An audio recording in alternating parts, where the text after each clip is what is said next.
They fired me without warning, said family comes first, and handed my role to my sister. But what they didn't realize was I was never just an employee. I was the silent owner of the company, and I'd been watching everything. Before we delve in, tell us if you've ever been stabbed in the back by family. Share your experience with us in the comment section. Kindly support us by leaving a like, share, and subscribe to our channel. Now, let's go. I remember the sound my shoes made as I stepped off the elevator. Sharp, confident, like every other Monday morning for the past 9 years. I had just landed a client that was projected to bring in $4.2 million in revenue over the next 2 quarters. My flight landed barely 6 hours earlier, but I didn't care. This was the job. This was my company too, even if my name wasn't on the sign outside. I had built departments from scratch, mentored half the senior team, and carried this place through 2 market crashes and a pandemic. So when I reached for my office keycard and the scanner beeped red instead of green, I didn't panic. I figured the system just glitched. Happens all the time, right? But then security came. Not with apologies, but with instructions. We've been told not to let you up past this point, sir. Sir, that word stung more than I expected. I laughed a little, mostly to keep from snapping. I'm Marcus. Marcus Drennan. This is my office. The younger guard looked at the floor. The older one shook his head. We were told to direct you to HR. I still remember how quiet the hallway was as I walked away. No greetings. No good mornings. Just silence, as if I had suddenly turned invisible. HR didn't even pretend to play dumb. The woman behind the glass door gave me that expression people give just before delivering bad news. Her voice was low, almost regretful, as she said, "This wasn't our decision, Marcus." The board moved quickly. I blinked, confused. The board? What decision? She slid a folder across the table. Inside was a termination notice, citing internal restructuring and prioritized familial synergy. Familial synergy? I had to read that twice. What does that mean? I asked, my voice flat. She hesitated. Your sister, Ashley, she's been promoted into your position. Effective immediately. There are moments that leave a mark, not from what was said, but what wasn't. No thank you for years of loyalty. No meeting to explain. Not even a chance to defend myself. They gave my title, my projects, my entire division to my younger sister. The same one who couldn't finish a 3-month internship without creating drama. I couldn't even laugh. Not yet. My body just felt numb. I stood there, hands still on the folder, and realized no one was coming to stop this. Because they all knew. They all agreed. I walked out of that building with nothing but my phone, my watch, and the sinking realization that I'd just been erased. The worst part wasn't losing the job. It was knowing who they handed it to. Ashley was always charming on the surface, smiles at family dinners, compliments to people she secretly mocked, tears on cue when held accountable. She had a way of twisting situations, making herself the victim, and somehow always coming out clean. I'd seen her manipulate people our whole lives. I just never thought our parents, our board members, would fall for it too. That night, I didn't sleep. I stared at the ceiling in my apartment, the same one I hadn't upgraded because I kept reinvesting everything back into the company. I thought about all the weekends I skipped, all the birthdays I postponed, all the nights I stayed late fixing mistakes other people made. I had believed, truly believed, that loyalty would protect me. That family, even in business, meant something more. But here I was, tossed aside like a broken office chair, without a warning, without a word, and without dignity. Still, I didn't call anyone. Not Ashley. Not my parents. Not even my closest colleague, Malcolm, who I knew had probably been told to keep quiet. Because deep down, I wasn't shocked. I was disappointed, but not surprised. I had felt the shift coming for months. Meetings without me. Board calls that ended just as I joined. My father's increasingly vague replies to my performance reports. I didn't want to believe it then. But now, it all made sense. They'd been planning this. What they didn't know, though, what none of them could have guessed, was that while they had been scheming behind boardroom doors, I had been planning something of my own. Something that didn't involve a nameplate on a door or a corner office. Something that started 2 years ago when the company hit a cash flow crisis and needed a miracle. I was that miracle. I just never told them. But that part, that would come later, For now, I sat in the quiet, letting the fire build. Not the kind that burns down buildings, but the kind that sharpens steel. They thought I would beg. They thought I would crawl back, furious, desperate for validation. What they didn't understand is, I don't ask twice. They made their move. Now, I was going to make mine. Ashley was always the golden one. From the moment she could string a sentence together, people fell for her charm. Teachers, relatives, even strangers, everyone ate up her sweetness like it was real. I used to think it was harmless, just her way of getting by. But as we got older, I realized it wasn't charm, it was manipulation dressed in designer perfume. She didn't win people over by working harder, she just knew how to act like she belonged. And my parents? They never saw past her smiles. To them, Ashley could do no wrong. She was the daughter who made them proud simply by existing. Meanwhile, I had to prove my worth every single day. I built this company's operations strategy when we had nothing but rented space and 6 staff members. I kept it going through product failures, tech pivots, and lawsuits. I was the one who suggested the early adoption of cloud services before it was trendy, saving us thousands. But at the dinner table, none of that mattered. Ashley would tell some shallow story about how she calmed a client with a cupcake, and suddenly she was born for leadership. I'd explain quarterly forecasts and customer churn reduction, and my mother would glance at her watch. It wasn't just favoritism, it was blindness. They didn't want to see me. Not fully. Not as someone who could lead with substance. They only had eyes for the glitter Ashley sprinkled around the room. I remembered the moment she joined the company. She had no experience. Barely survived 2 PR internships, both of which she left with more drama than results. But my parents made a seat for her, one that had never existed before. Chief Brand Vision Officer. I laughed when I first heard the title. It sounded like a joke. I kept my mouth shut, though. Let her play executive. I figured she'd burn herself out and move on like always. But she didn't. She stayed. She started showing up in meetings she had no business being in, whispering to board members before votes, passing memos that looked suspiciously like summaries I had written days before. And then I realized she wasn't just playing a role. She was positioning herself. The most insulting part was how they made it look like a necessary change. Like promoting her into my role was somehow good for company morale. A fresh perspective, they said. A modern touch. But I knew better. It was politics wrapped in family dinner. I wasn't just pushed aside for someone more qualified. I was replaced by someone they wanted more, regardless of whether she could handle the weight. I kept thinking back to that boardroom where I'd once been the loudest voice, the one everyone turned to in crisis. Now, it was Ashley standing there, wearing a suit I probably paid for once, holding a tablet filled with metrics she didn't understand, smiling like she'd earned it. I sat through the initial rage. Let it simmer, not boil. Because I knew this wasn't just betrayal. It was exposure. They showed me who they were, finally. And once someone does that, you don't cry over it. You document it. You file it away like evidence. And then you wait. I had no intention of begging to come back or trying to salvage some version of the past. That version was dead the moment they handed my legacy to my sister like a party favor. So I began planning. Not out of revenge, but out of duty. To myself. To everything I built. To prove that while they chose blood over business, I chose something stronger, control.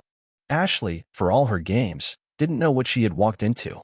She may have had the office, but she didn't have the foundation. She didn't know the back-end systems like I did. She didn't understand the vendor relationships or the automation I personally integrated into the product lifecycle. She didn't even know half the passwords. The real infrastructure of the company lived in a world she had never stepped foot in, and I had mapped every inch of it, quietly, carefully, like a builder preparing for the day the storm would come. And now it had. What they never questioned, what they never bothered to ask, was where the funding had come from when the company faced collapse 2 years ago. We were on the verge of bankruptcy after a product recall. No investor wanted to touch us. We needed capital, fast. And I provided it. Not publicly, not with my name on a dotted line. I funneled it through a holding company, one I quietly established with a former business law professor who owed me a favor. The deal was simple, 51% ownership in exchange for a silent bailout. The agreement was airtight and invisible to anyone who didn't know where to look. Ashley thought she had won. My parents thought they had finally installed the child they could shape in their image.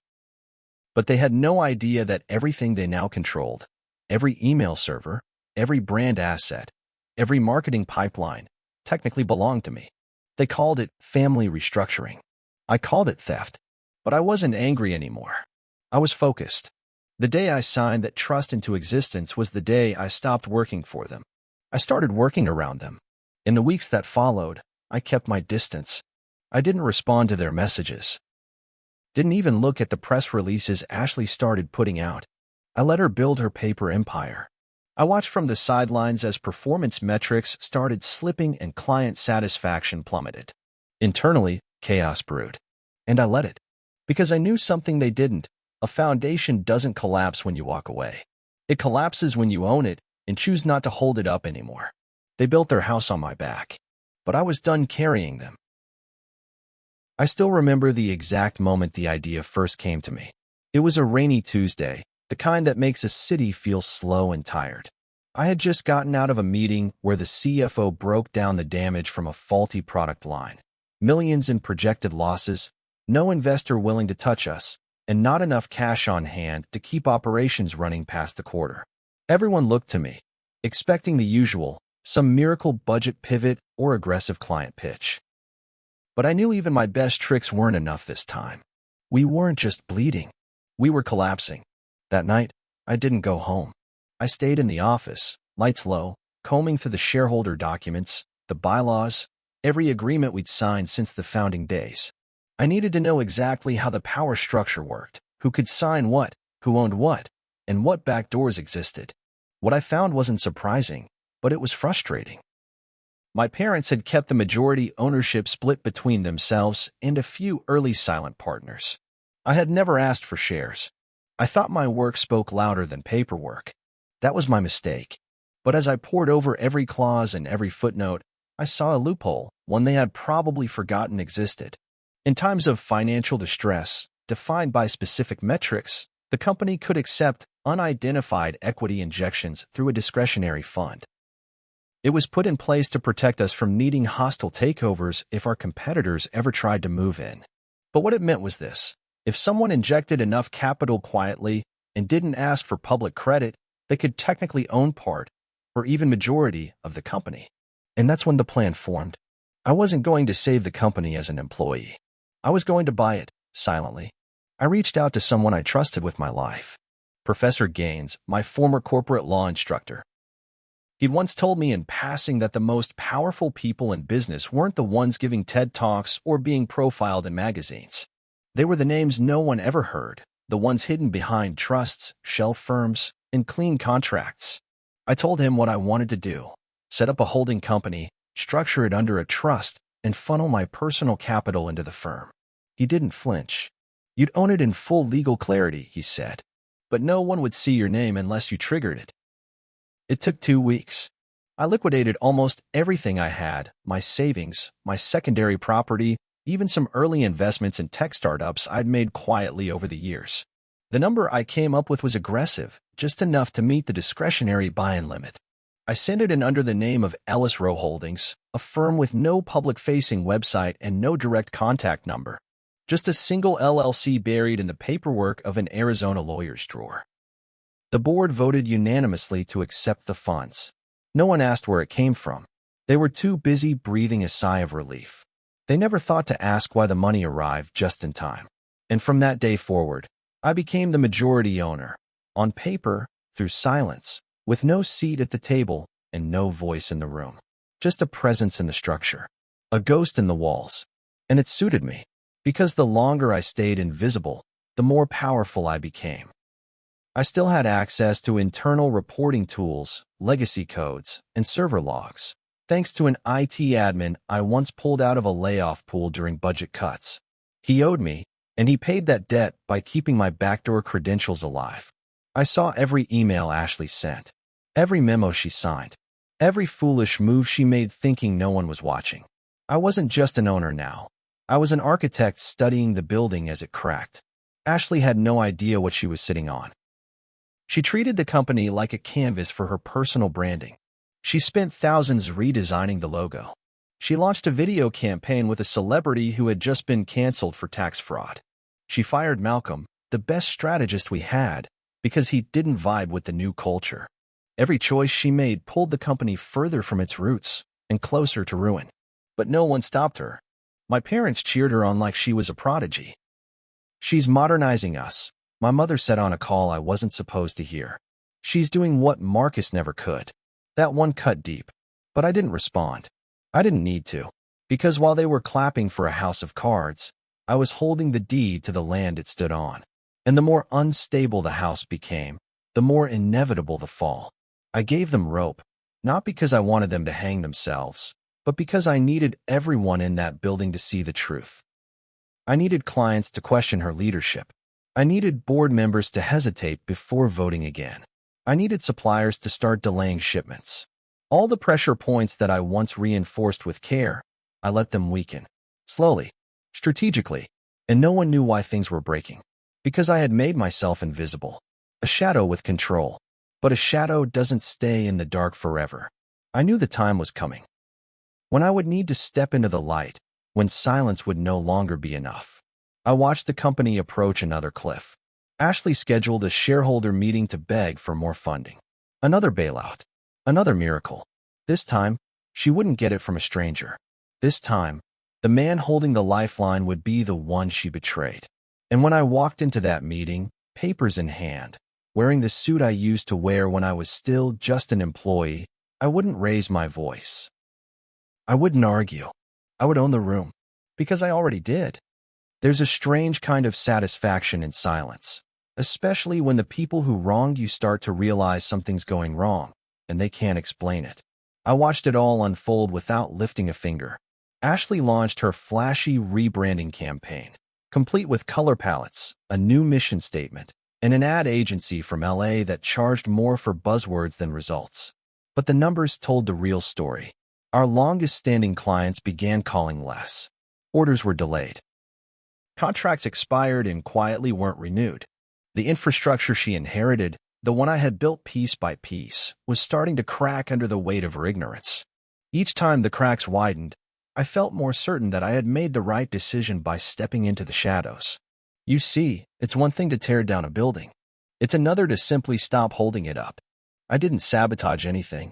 I didn't bribe or manipulate or interfere. I just withheld. Withheld knowledge, withheld access, withheld the energy I once gave freely. And it didn't take long for the void to show. Internal conflicts flared up.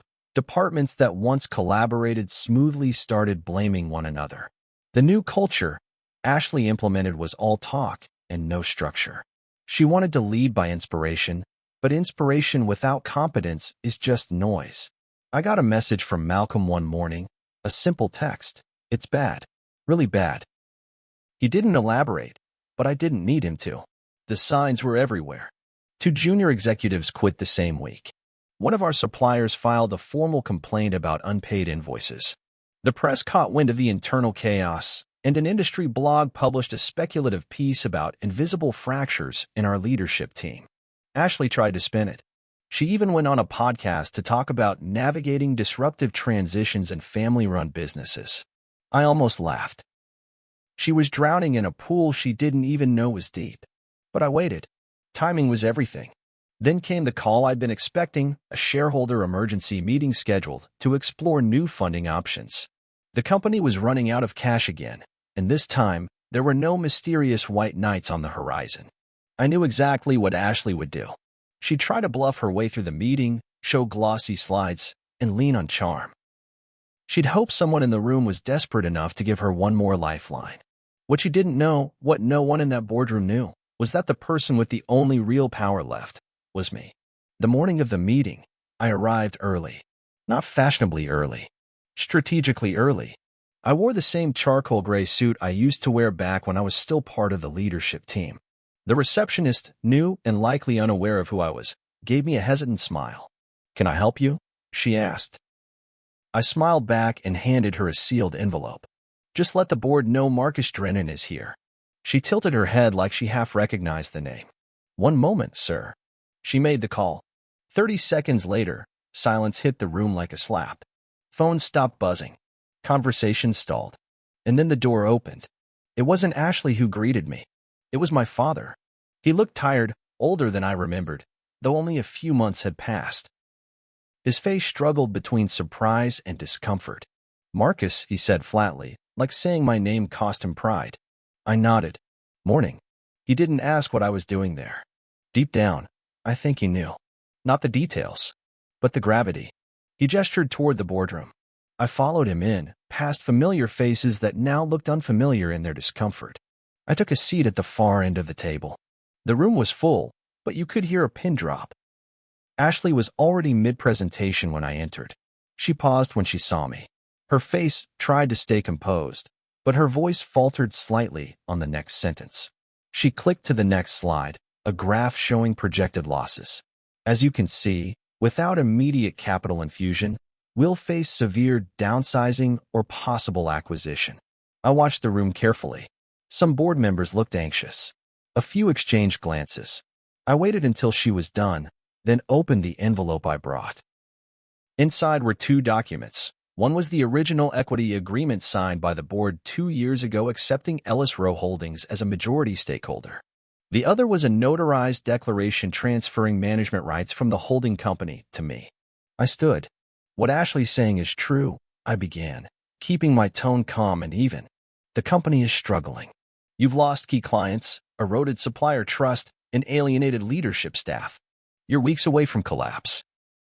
Ashley opened her mouth, but I held up a hand.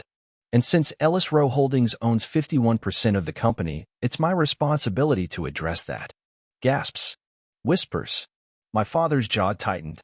My mother, who I hadn't even noticed until that moment, sat pale in the corner. Ashley's lips trembled. You're Ellis Rowe?" she said, barely above a whisper. I nodded. "Since the day I left." The silence after that was the kind you don't forget. No one moved. No one spoke. Ashley looked like someone had poured cold water down her back. My parents looked betrayed, ironic, considering. One board member, an older man named Lowell who always respected my work, leaned back and exhaled. "So, what happens now?" I walked toward the head of the table. "Now, I clean up the mess." I wasn't angry. I wasn't smug. I wasn't even emotional. I was surgical, detached but precise. Because this wasn't about vengeance anymore. This was about restoration. About putting something right that had been twisted beyond recognition.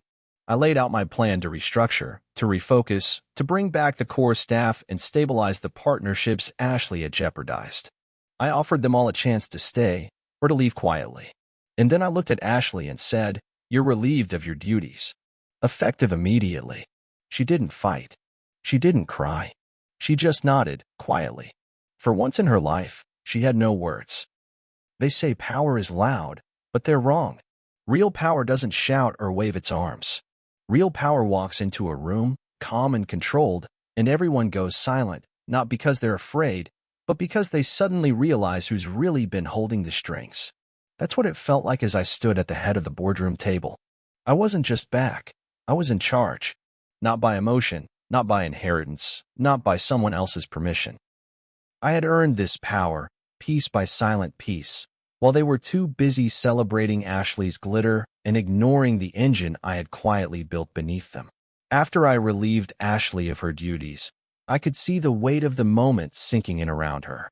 She sat frozen, her once confident posture crumpled into something small and uncertain.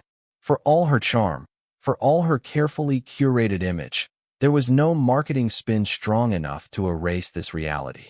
I had outmaneuvered her. Legally, strategically, and worst of all, without needing to stoop to the kind of game she thrived on. She had played checkers on a chessboard. And now the board was mine. My father leaned forward, resting his elbows on the table like he used to when he coached our soccer team in middle school. He was trying to reassert a tone of control, like this was still a family matter. "Marcus," he said, "you could have come to us. Talk this through." There was no need for what? I cut in, not angry, just firm. No need for me to protect what I built. No need to reclaim what you handed away like a party favor. I let the words hang in the air for a moment before continuing. "You made your choice when you let them vote me out without a single conversation. That was your talk. And this, I held up the papers again. This is mine. The board didn't argue. Some of them even looked relieved. I knew they'd been walking on eggshells the past few months, afraid to challenge Ashley publicly, afraid to admit the mess we were in. My return gave them an excuse to drop the act. And they took it. One by one, they voiced support for the transition, for the restructuring plan I outlined. I saw in their eyes the same thing I'd seen 100 times before when I pulled a department back from disaster: trust. Not because I was their friend, but because I got results. After the meeting, I didn't linger. I handed off the transition documents to legal, gave HR my list of key reinstatements, and scheduled a closed-door session with Malcolm and a few other senior leaders I still trusted. I left through the front door, not the service elevator they made me take when I was quietly let go. There was no applause, no dramatic exit. Just a hallway of people who suddenly stood a little straighter as I passed. The same people who once looked away now looked me in the eye, and not a single one of them said a word. I drove home that evening with the windows down, not because I needed air, but because I wanted to feel it, the world outside, the movement, the proof that this wasn't just some revenge fantasy. It was real. I had taken back what was mine without shouting, without threats, without begging. Just strategy, just patience, just quiet, calculated moves. But when I pulled into my driveway, I wasn't alone. Ashley was sitting on the front steps. She looked different, not polished, not camera-ready, just tired. She stood as I approached, her hands shoved in the pockets of a hoodie that looked borrowed. "I just want to talk," she said. I didn't answer right away. I unlocked my front door and stepped inside, leaving it open behind me. She followed. We sat in silence for a moment before she finally spoke. "I didn't think you'd do it." "That's the problem," I replied. "You never thought I'd do anything until it was already done." She nodded, not arguing. "They promised me it was temporary, that they just needed fresh energy, that you'd come back in a different role once the brand was reset." I raised an eyebrow. "And you believe that?" She shrugged, but it wasn't smug. It was hollow. I wanted to. I leaned back in my chair. "You took everything I worked for. You stood on a stage that I built, and you acted like it had always been yours. Do you know how hard I had to fight not to burn it all to the ground?" She looked at me, eyes red, voice barely steady. "Then why didn't you?" I paused. "Because I loved it too much. And because deep down, I knew I didn't need to destroy anything. I just had to stop saving it." Ashley nodded slowly. "So what now?" "Now." That word echoed. "Now I rebuild. Not for them. Not for you. For me. For the people who actually showed up and did the work." She didn't argue. She just stood. If there's ever a role I can, there won't be," I said. Not cruelly. Just honestly. "Not here." She left quietly, and I didn't watch her go. I didn't need to. The chapter had closed. And tomorrow, the real work would begin. The next morning, I stood in the executive suite, my suite now, looking out over the city skyline. The sunlight hit the windows just right, casting gold across the floor like the office itself had been holding its breath and was finally exhaling. The nameplate on the door still read, Ashley Drennan. That would change by the end of the day. I wasn't rushing it. Titles never mattered much to me, not as much as the systems, the people, the momentum behind the scenes. But this morning, standing in silence, I allowed myself one small moment of satisfaction. Not vengeance. Not pride. Just clarity. I had done what they thought I never would. The first order of business wasn't firing half the staff or issuing a press release. It was reinstating trust. I called back Malcolm, and we rebuilt the operations unit from the inside out. No speeches, no flashy announcements, just results. I had meetings with client teams who had nearly walked, assured them the chaos was over, and offered discounts on future contracts to reset the relationship. I sat with the head of product and tore apart Ashley's rebranding strategy with surgical precision. We didn't patch the leaks. We replaced the pipes entirely. I didn't scream change. I executed it so thoroughly that by the time people noticed, it had already happened. What amazed me wasn't how fast the company started turning around. It was how willing people were to believe in stability once it showed up. After months of confusion, conflicting directives, and hollow inspiration, they welcomed the return of logic like a dry land welcomes rain. I didn't talk about vision. I talked about deliverables. I didn't preach culture. I demonstrated consistency. And the same board that once dismissed me now took notes when I spoke, listening like they were hearing me for the first time. Maybe they were. Ashley didn't come back. Neither did my parents. I expected calls, apologies, some half-baked attempt at making things right. But the silence stayed. And honestly, it didn't bother me. They had made their choice, and so had I. Sometimes the best closure is no longer needing one. I wasn't chasing approval anymore. I wasn't trying to be the son they overlooked or the sibling they underestimated. I had carved my own place in the world, and this time, I had the paperwork to prove it. About a month later, I was invited to a leadership panel. They wanted me to talk about reclaiming legacy and navigating betrayal in business. I declined, not because I wasn't flattered, but because I didn't want to become a spectacle. What happened wasn't a viral moment. It was a long game, a quiet play, and I wasn't interested in rewriting the story to make myself look like a hero. I wasn't a hero. I was just someone who refused to be erased.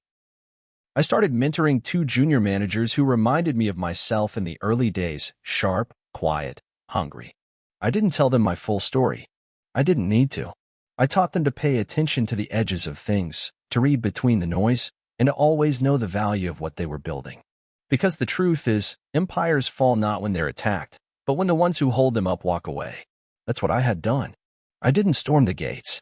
I just let go. And the entire house had trembled. One afternoon, as I was leaving the building, I saw a group of interns standing in the lobby. They were whispering and pointing. One of them approached me nervously. "Sir," he said, "are you the guy who got fired and then came back and owned the place?" I smiled and adjusted my coat. "Something like that." He laughed, a little awkwardly. "That's wild. Like a movie or something." "No," I said. "It's business." And with that, I walked out quiet, steady whole. Because power doesn't always roar. Sometimes it simply returns. Calmly, undeniably, and never leaves the room the same again. If you enjoyed this story, make sure to like, share, and subscribe for more powerful tales of quiet revenge, redemption, and resilience. Every story here is crafted to make you think twice about the people you overlook and the ones who come back stronger. See you in the next one.